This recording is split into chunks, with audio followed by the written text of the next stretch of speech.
ដូច្នេះខ្ញុំមានបំណងចង់ហាត់ជីកុងសាលារៀនមានសមាគមឈីគួងមួយប៉ុន្តែគាត់មិនដឹងធ្វើដូចម្ដេចលើកកម្ពស់ខ្ញុំមានសំណាងបានជួបលោកគ្រូមនុស្សខ្លះដែលមានសិលគង់ពិសេសខ្លាំងបង្គួរបានទៅទីនោះពេលនោះខ្ញុំគិតថាអ្វីដែលខ្ញុំស្វែងរកជាក់ស្ដែងគឺជាគាត់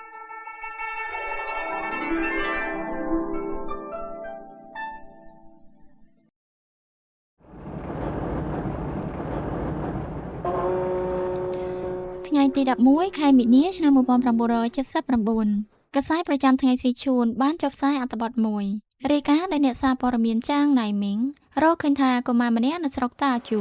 អាចប្រើត្រចៀកសម្គាល់អក្សរនៅខែបន្ទាប់កាសែតបច្ចេកវិទ្យាអានហួយកាសែតបច្ចេកវិទ្យាប៉េកាំងនិងកាសែតផ្សេងៗទៀតរាយការណ៍ដោយតម្លៃថារកឃើញកុមារមានសិលគង់ពិសេសថ្មមួយដុំបង្កើតរលក 1000 ជើងយ៉ាងឆាប់រហ័សមនុស្សបានកត់សម្គាល់លើឈីកុងដែលជាកម្មវិធីសុខភាពប្រពៃណីចិនឈីកុងមានប្រវត្តិដ៏យូរលង់ក្នុងប្រទេសរបស់ខ្ញុំពីតម្រាប់សត្វទាំង5របស់ហួរធัวរហូតដល់កណ្ដាប់ដៃថៃជីរបស់ចាងសានហ្វឹងពីប៉ាគួជូយីហួងទីណេស៊ីងដែលបន្សល់ទុកមកពីសម័យបុរាណរហូតដល់ធម្មខានិកាយផ្សេងៗជាច្រើនរបស់ពីវង្សពុទ្ធនិងតាវក្នុងប្រវត្តិសាស្ត្រនៃអរិយធម៌ 5000 ឆ្នាំដ៏យូរលង់របស់ប្រទេសចិនពន្លឺនៃបញ្ញាទាំងនេះបានភ្លឺឡើងគ្រប់ទីកន្លែងប៉ុន្តែពន្លឺនៃអរិយធម៌ដែលធ្លាប់បានដឹកនាំអរិយពេលរាប់ពាន់ឆ្នាំមកនេះបានស្រកចុះបន្តិចម្ដងក្នុងសម័យទំនើបនេះ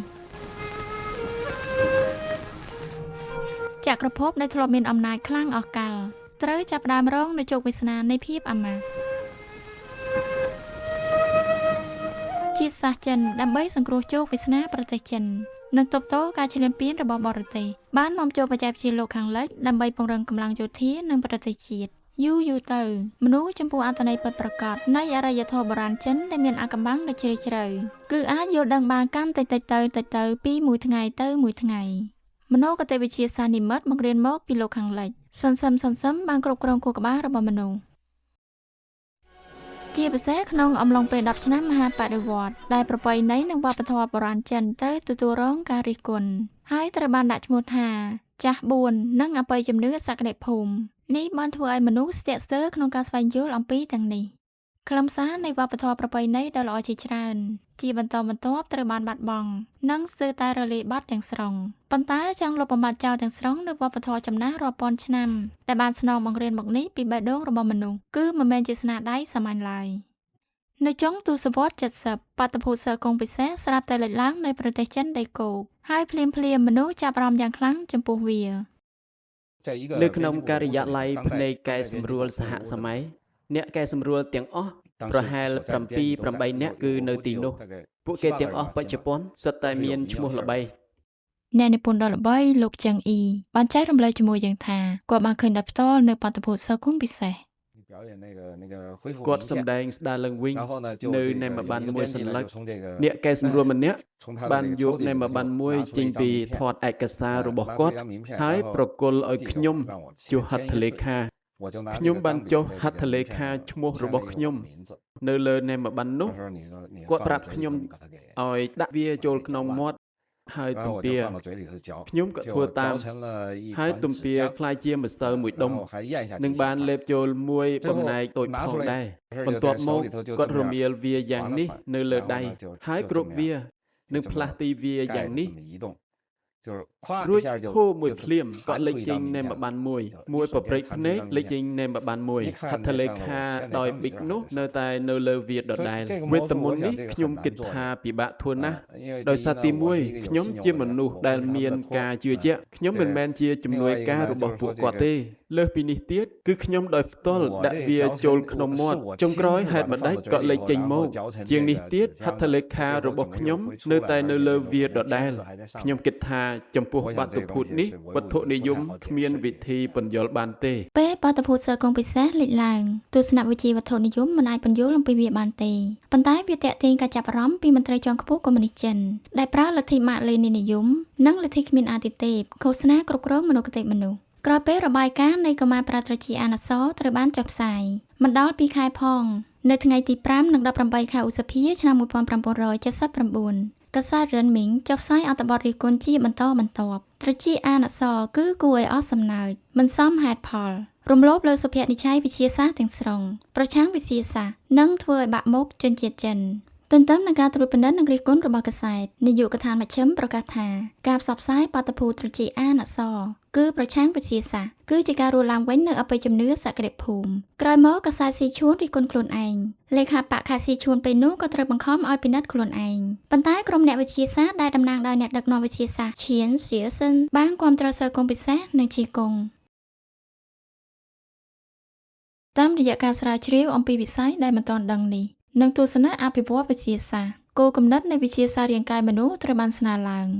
ឈីកុងនិងសិលគង់ពិសេសកាយមនុស្សផ្ទុកនូវគោលសិលធម៌មូលដ្ឋានបំផុតនៃវិទ្យាសាស្ត្រកាយមនុស្សវាជំរុញឲ្យមានបរិបទវិទ្យាសាស្ត្រដែលជាជំហានលោតមួយដ៏សំខាន់សម្រាប់មនុស្សយល់ដឹងអំពីហេតុធម្មជាតិជាក់ស្ដែងនៅខែកុម្ភៈឆ្នាំ1980នាយកដ្ឋានការសម្រួលទស្សនបតីធម្មជាតិរៀបចំសិក្ខាសាលាដំបូងស្ដីពីសិលគង់ពិសេសកាយមនុស្សនៅសៀងហៃកិច្ចប្រជុំអញ្ជើញមនុស្សដែលមានសិលគង់ពិសេសធ្វើពិសោធន៍នៅនឹងកន្លែងពេលនោះហ៊ូយ៉ាវប៉ាងប្រធានគណៈកម្មាធិការកុម្មុយនីសចិនក៏បញ្ជូនប្រតិភូចូលរួមវាយតម្លៃគាត់បានផ្ញើលេខារបស់គាត់នៅគំរូអក្សរមួយចំនួនដែលគាត់សរសេរដោយផ្ទាល់ដើម្បីទុកឲ្យមនុស្សមានសិលគង់ពិសេសទាំងនោះសម្គាល់ប្រសិនអាចសម្គាល់បានអង្គប្រជុំគឺអនុញ្ញាតឲ្យបើកបង្កប់នៃទូទៅបែបនេះប្រសិនមិនអាចសម្គាល់អក្សរនេះបានឬកត់ត្រាត្រូវបានបើកនោះគណៈកម្មាធិការមជ្ឈិមអាចនឹងសម្រេចចិត្តលុបចោលសកម្មភាពនេះការធ្វើពិសោធន៍នៅសៀងហៃនោះបានប្រមូលផ្ដុំមនុស្សមានសិលគង់ពិសេសកម្រិតខ្លាំងបង្គួរមកពីទូទាំងប្រទេសហើយមានលទ្ធផលគួរឲ្យចាប់អារម្មណ៍នៅនឹងកន្លែងពេលនោះលេខារបស់ហ៊ូយ៉ាវប៉ាងទូរស័ព្ទប្រាប់គាត់ថាពួកគេសម្គាល់បាននៅគំរូអក្សររបស់លោកហើយហ៊ូយ៉ាវប៉ាងឮភ្លាមក៏ប្រាប់លេខារបស់គាត់ឲ្យប្រញាប់ត្រឡប់មកវិញដើម្បីផ្ទៀងផ្ទាត់ថាគំរូអក្សរដែលគាត់បានសរសេរនោះគឺស្ថិតក្នុងត្រាបិទដដែល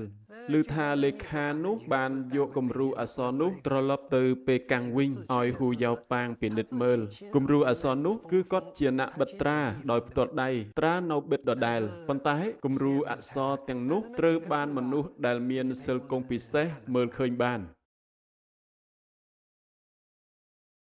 អ្នកជំនាញបានឯកភាពថាកិច្ចប្រជុំបានដោះស្រាយភាពចម្រូងចម្រាសឆ្នាំ1979អំពីត្រចៀកអានអក្សរ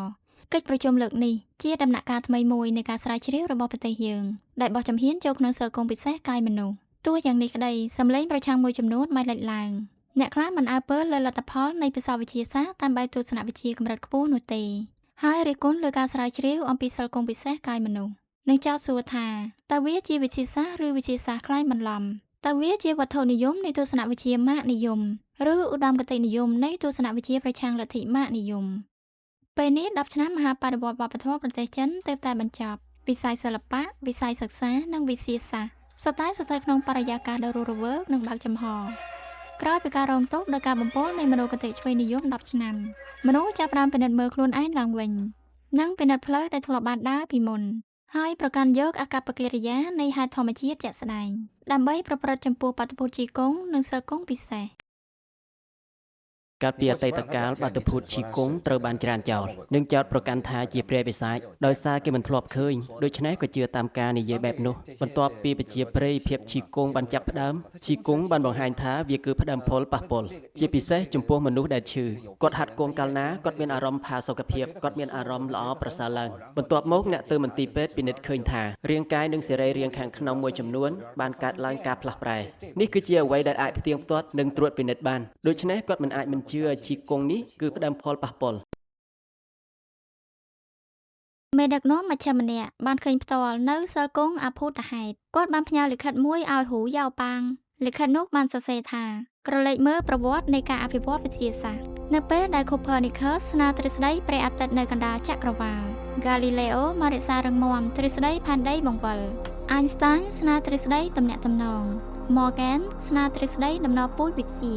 សុទ្ធតែបានជួបការរិះគន់យ៉ាងចាស់ដៃពីកម្លាំងលោកីអ្នកដែលគាំទ្រទ្រឹស្ដីថ្មីនេះជួនកាលថែមទាំងបាត់បង់ជីវិតទៀតផង បាតុភូតមួយចំនួនដែលទ្រឹស្ដីចាស់មិនអាចបញ្យល់បានជាញឹកញាប់គឺជាសញ្ញាណនៃតម្រូវការអភិវឌ្ឍវិទ្យាសាស្ត្របន្ថែមទៀតមិនយូរប៉ុន្មានហ៊ូយ៉ាវប៉ាងបានណែនាំនាយកដ្ឋានឃោសនាមជ្ឈិម CCP ឲ្យប្រកាន់គោលចំហមួយគឺមិនផ្សព្វផ្សាយមិនពិភាក្សាមិនរិះគន់អំពីជីកុងនិងសិលគង់ក្នុងពេលដំណើរគ្នាអនុញ្ញាតឲ្យមនុស្សមួយចំនួនតូចធ្វើការស្រាវជ្រាវនេះជាភាពយន្តមួយដែលមានប្រជាប្រិយភាពនៅដើមទសវត្សរ៍ទី 80 ភាពយន្តនេះបង្ហាញអំពីសិល្បៈក្បាច់គុនដ៏អស្ចារ្យនិងរឿងវេទមន្តដែលបំផុសគំនិតយុវជននិងពង្រីកទស្សនៈពិភពលោករបស់ពួកគេដ៏សំខាន់កាលនៅអនុវិទ្យាល័យរឿងវត្តសោលីងត្រូវបានគេចាក់បញ្ចាំងពេលនោះខ្ញុំចាប់អារម្មណ៍លើវាជាពិសេសហើយយ៉ាងឆាប់រហ័សខ្ញុំអាចយល់បានយ៉ាងស៊ីជម្រៅអំពីប្រវត្តិដ៏យូរលង់នៃវប្បធម៌ក្បាច់គុនចិនខ្ញុំបានមើលវាច្រើនដងណាស់មើលម្ដងមិនគ្រប់គ្រាន់ទេខ្ញុំមើលវាជាច្រើនដងចាប់ពីពេលនោះមកដរាបណាមានតាក់ទងអំពីក្បាច់គុននិងឈីគង់ដូចជាសិភៅនិងទស្សនាវដ្តីខ្ញុំទិញមកអានទាំងអស់ឲ្យតែអាចរកបាន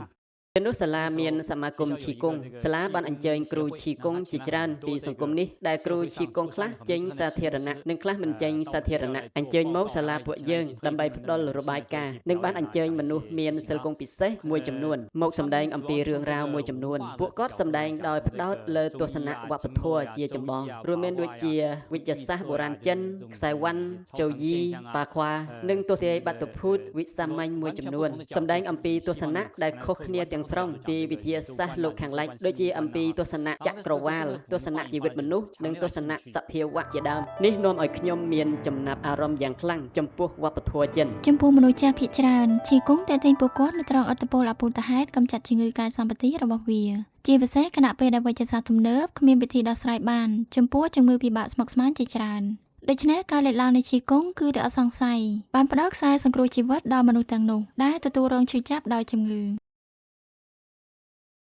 នៅពាក់កណ្ដាលមហាបដិវត្តន៍វប្បធម៌ការចិត្តខ្ញុំរងការបំផ្លិចបំផ្លាញយ៉ាងខ្លាំងក្រោយគ្រប់យ៉ាងបានផុតទៅខ្ញុំធ្លាក់ខ្លួនឈឺនៅដើមទសវត្សរ៍ 80 ខ្ញុំបានបាត់បង់ក្តីសង្ឃឹមទាំងស្រុងសម្រាប់ខ្លួនឯងខ្ញុំធ្វើការនៅមន្ទីរពេទ្យប្រទេសចិនដូច្នេះងាយទទួលបានថ្នាំនិងពិនិត្យជំងឺណាស់ប៉ុន្តែការព្យាបាលជាច្រើនគ្មានប្រសិទ្ធភាពគ្មានថ្នាំណាមានប្រសិទ្ធភាពសម្រាប់ខ្ញុំទេពេលនោះឈីកុងល្បីល្បាញណាស់ក្នុងសង្គមឈីកុងជាប្រធានបទដែលគេតែងតែនិយាយគ្នាមិនថានៅតាមបណ្ដាឧទ្យានសាធារណៈឬកន្លែងធ្វើការ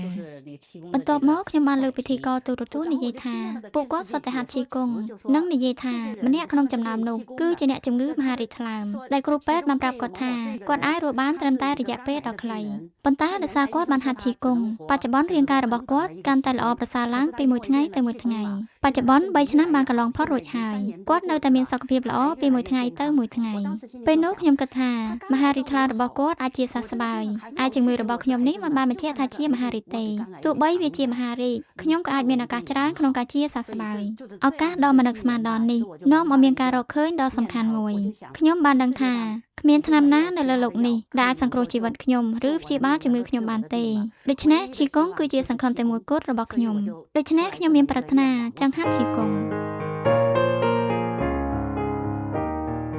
គឺបែបនេះតាមរយៈការទាញយកប្រយោជន៍ពីវេលាមេឃប្រយោជន៍ដីនិងសន្តិភាពមនុស្សឈីកុងបានក្លាយជាកំណប់ទ្រព្យរបស់ជាតិសាសន៍ចិនដែលមានភាពពេញនិយមយ៉ាងលឿននៅក្នុងប្រទេសចិនដីគោកភាពពេញនិយមរបស់ឈីកុងបានរីកសាយទូទាំងប្រទេសតើឈីកុងគឺជាអ្វីឲ្យពិតប្រាកដហេតុអ្វីបានជាវាមានអំណាចអភូតហេតុដូច្នេះមិនមានការវិភាគពិតប្រាកដត្រូវបានធ្វើឡើងទេសូម្បីតែគ្រូឈីកុងខ្លួនឯងមួយចំនួនក៏មិនសូវយល់ច្បាស់អំពីមូលហេតុពិតប្រាកដនេះធ្វើឲ្យឈីកុងលាក់នៅក្នុងអាថ៌កំបាំងកាន់តែជ្រៅក្រោយមកបាតុភូតជាច្រើនបានលេចឡើងដូចជាពីគូការបញ្ចេញគង់ដោយខ្លួនឯងនិងសិលគង់ទទួលដឹងកាយជាដើមខ្ញុំខ្លួនឯងមានអារម្មណ៍ដឹងប៉ុន្តែពន្យល់មិនច្បាស់លាស់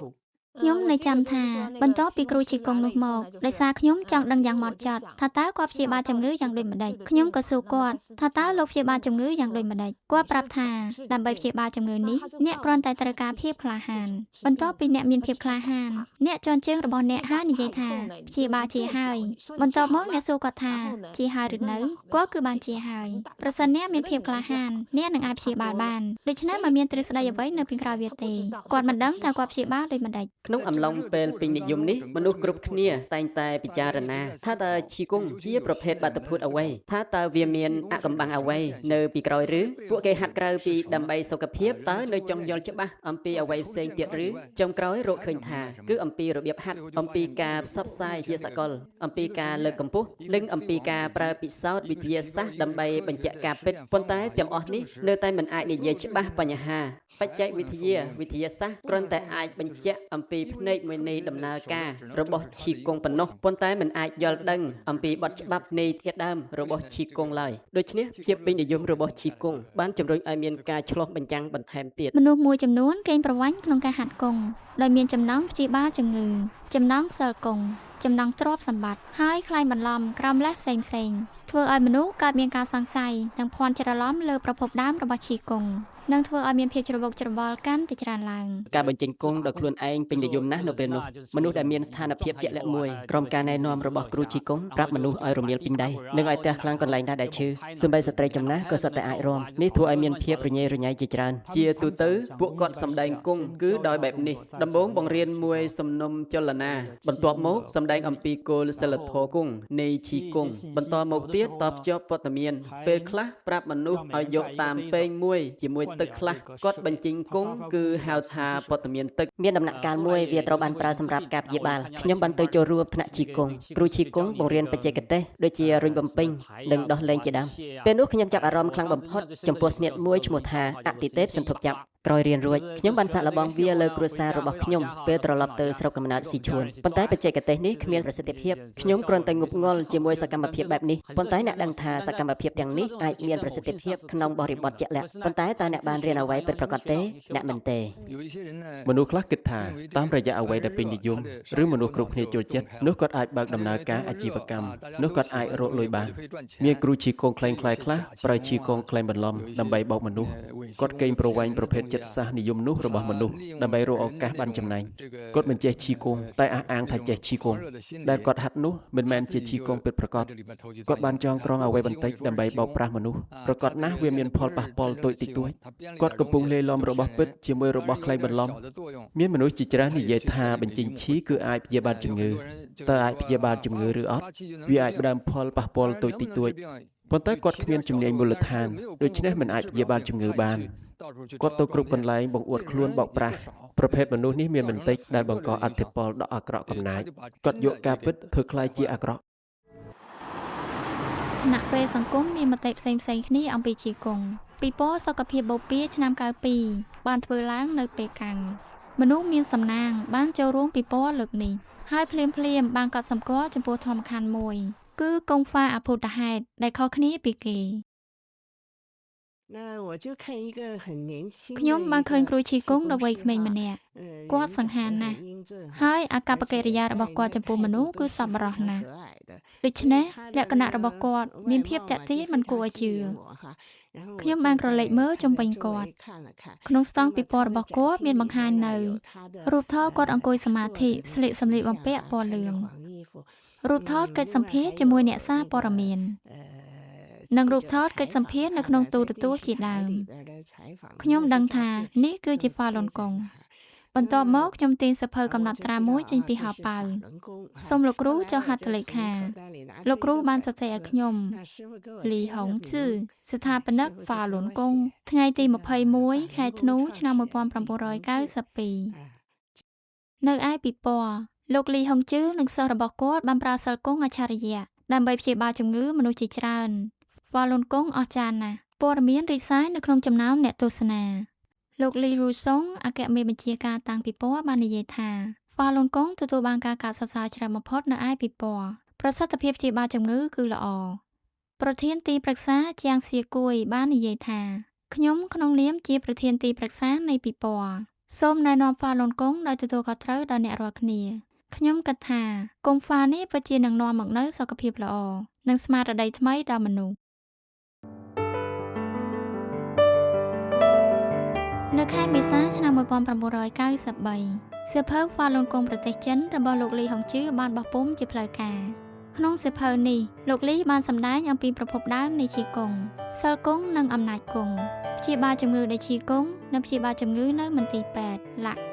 បញ្ហាដែលមិនគួរឲ្យជឿទាំងនេះនឹងបញ្យល់ដល់មនុស្សជាច្រើនដែលចូលចិត្តជិះកង់គាត់បញ្យល់យ៉ាងច្បាស់ថាសិលគង់មិនមែនជាការស្វែងរករបស់មនុស្សហាត់កង់ទេអំណាចគង់គឺពឹងផ្អែកលើចិត្តចរិតបួសចេញមកឡើយទាំងនេះគឺជាគន្លឹះដើម្បីណែនាំអ្នកហាត់គង់លើកម្ពស់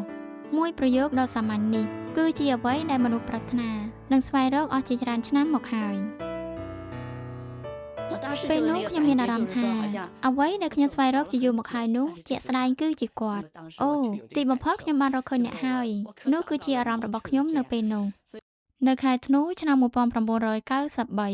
Falun Gong ធ្វើជានិកាយត្រូវបានអញ្ជើញជាពិសេសដោយពិព័រណ៍សុខភាពបូព៌ាឆ្នាំ93ឲ្យចូលរួមសកម្មភាពម្ដងទៀតលោកលីហុងជឺត្រូវបានជាប់ឆ្នោតជាគណៈកម្មាធិការរៀបចំពិព័រណ៍លើកនេះតាមរយៈប្រជាប្រិយភាពរបស់ Falun Gong មនុស្សជាច្រើនបានមកចូលរួមដូច្នោះពិព័រណ៍ឆ្នាំ93គឺជាឱកាសរុងរឿងមួយសម្រាប់ Falun Gong មានមនុស្សតិចណាស់ដែលចូលរួមស្តង់និកាយផ្សេងៗប៉ុន្តែនៅស្តង់ Falun Gong យើងខ្ញុំមានមនុស្សពេញកកកប្រមាណជា5ទៅ700នាក់ដរាបណាមជ្ឈមណ្ឌលពិព័រណ៍បើកភ្លាមមនុស្សជាច្រើនបានរត់មកកាន់ស្តង់របស់យើងបន្ទាប់មករៀបជា3ជួរមួយជួរគឺចាប់លេខរៀងព្យាបាលជំងឺពេលព្រឹកមួយជួរទៀតគឺចាប់លេខព្យាបាលជំងឺពេលរសៀលដោយសារលេខរៀងគឺយកឲ្យហើយដូច្នេះមួយជួរទៀតគឺសូមលោកគ្រូចុះហត្ថលេខាលើសៀវភៅ Falun Gong ប្រទេសចិននោះគឺជាសៀវភៅតែមួយគត់នៅពេលនោះ有一天就是说天都就是傍晚了哈，这个大厅里头就很快要结束了，没什么人了。那么我就突然看见呢，有2-3个中年男的哈，带着一个 ថ្ងៃមួយ 老太太 ពេលមេឃជិតប្រលប់ខាងក្នុងសាលក៏ជិតបិទទ្វារនៅសល់មនុស្សមិនច្រើនស្រាប់តែមើលឃើញបរិសវ័យកណ្ដាល 2-3 នាក់ផ្សែងស្ត្រីចំណាស់ម្នាក់ចូលពីច្រកនោះប្រញាប់ប្រញាល់ឆ្ពោះមកខាងនេះស្ត្រីចំណាស់នោះគឺជាម្នាក់ខ្នងកោងមិនមែនខ្នងកោងធម្មតាគឺកោងដល់45ដឺក្រេគឺដូចគ្នានឹងខ្នងធ្នូតាមពីក្រោយកូនស្រីរបស់គាត់ចូលមកដើម្បីជួបលោកគ្រូពេលលោកគ្រូឃើញស្ថានភាពរបស់មនុស្សចាស់នោះភ្លាមលោកគ្រូក៏ទៅពីខាងក្រោយមនុស្សចាស់នោះហើយយកដើមទ្រូងរបស់លោកគ្រូអោបខ្នងគាត់លើកឡើងមកអោបឡើងមករួចសន្ធឹងបន្តិចជើងរបស់មនុស្សចាស់នោះបានផុតពីដីជាក់ស្ដែងគឺអោបយ៉ាងនេះសន្ធឹងហើយសន្ធឹងទៀតបន្ទាប់មកលោកគ្រូសម្លឹងគាត់ហើយប្រាប់ថាយាយបន្ធូយាយដើរតាមខ្ញុំនៅក្នុងសាលដ៏ធំនោះលោកគ្រូបានដើរជារង្វង់មួយស្ត្រីចំណាស់ដើរតាមលោកគ្រូបន្ទាប់មកលោកគ្រូងាកមកប្រាប់គាត់ថាបន្ធូយាយដើរតាមខ្ញុំក្រោកឈរឡើងក្រោកឈរឡើងក្រោកឈរឡើងខ្ញុំនៅក្បែរម្ខាងបានឃើញទស្សនភាពនោះខ្ញុំក៏រំភើបខ្លាំងណាស់ខ្ញុំបានមើលឃើញស្ត្រីចំណាស់នោះយឺតគឺក្រោកឈរឡើងបានលោកគ្រូនៅតែបន្តញញឹមនិយាយទៅកាន់គាត់ថាបន្ធូដើរក្រោកឈរឡើងគឺបែបនោះឯងខ្ញុំមើលឃើញទស្សនភាពនោះពិតជារំភើបណាស់ខ្ញុំក៏ក្នុងចិត្តថាប្រសិនមានស្ថានីយ៍ទូរទស្សន៍ណាមកថតទុកវីដេអូនេះមួយប្រព្រឹត្តផ្នែកនោះគឺល្អណាស់មនុស្សម្នាក់នោះភ្លាមគឺព្យាបាលជារួចហើយបន្ទាប់មកខ្ញុំមើលឃើញតំណងជាកូនប្រុសរបស់គាត់គឺជាបរិសវ័យកណ្ដាលម្នាក់ជាបន្ទាន់គឺលុតជង្គង់នៅចំពោះមុខលោកគ្រូគាត់រំភើបពេកព្រោះនាងគឺជាម្ដាយរបស់គាត់លោកគ្រូនិយាយក្រោកឡើងគឺបែបនេះឯងនិយាយដូច្នេះហាក់ដូចជាសាមញ្ញខ្លាំងណាស់មិនមានអ្វីទេជាក់ស្ដែងគឺបែបនេះក្នុងមួយថ្ងៃគាត់ព្យាបាលមនុស្សជាច្រើនមិនដឹងជាប្រមាណអ្នកនោះទេនៅសាលនេះទទួលបានលទ្ធផលដ៏ល្អមនុស្សជាច្រើនដូចជាអ្នកមានដុំសាច់ខួរក្បាលជំងឺបេះដូងរលាកថ្លើមជាដើមសុទ្ធតែតាមរយៈមួយដងនោះគឺជាសះស្បើយដូច្នោះពួកគាត់បានដឹងអំពីអច្ឆរិយៈពិសេសនៅមានអ្នកជំងឺខ្វិនមួយចំនួនពេលនោះគឺក្រោកឈរពីកៅអីរុញបោះចោលឈើច្រត់ហើយដើរទៅមុខអ្នកខ្លះលុតជង្គង់ក្រោមលោកគ្រូលីនៅនឹងកន្លែង ហើយថ្លែងអំណរគុណចំពោះលោកគ្រូលីនៅមានអ្នកខ្លះទៀតវាកងទុងស្កោផ្ញើលិខិតថ្លែងអំណរគុណមកស្តង់របស់យើងគឺរស់រវើកណាស់ដោយសារលោកលីហុងជឿនៅអំឡុងពេលពិព័រណ៍ធ្វើការរួមចំណែកដើម្បីមហាជនមិនគិតប្រយោជន៍ឯកជននិងលទ្ធផលអភូតហេតុរបស់ហ្វាឡុនកុងគណៈកម្មាធិការរៀបចំពិព័រណ៍និងគណៈកម្មាធិការអ្នកជំនាញបានសម្រេចចិត្តរួមគ្នាថាសន្និសីទផ្ដល់រង្វាន់ខ្ពស់បំផុតនឹងតែមួយគត់គឺពានវឌ្ឍនភាពด้านវិទ្យាសាស្ត្រជូនលោកលីហុងជឿក្នុងពេលដំណើរគ្នាកូនជូនលោកលីនៅងារជាគ្រូឈីកុងដែលបានមហាជនស្វាគមន៍ហ្វាឡុនកុងប្រៀបដូចជាផ្កាយមួយភ្លឺចែងចាំងដែលលេចធ្លោចេញមកពីក្នុងបណ្ដានិកាយឈីកុង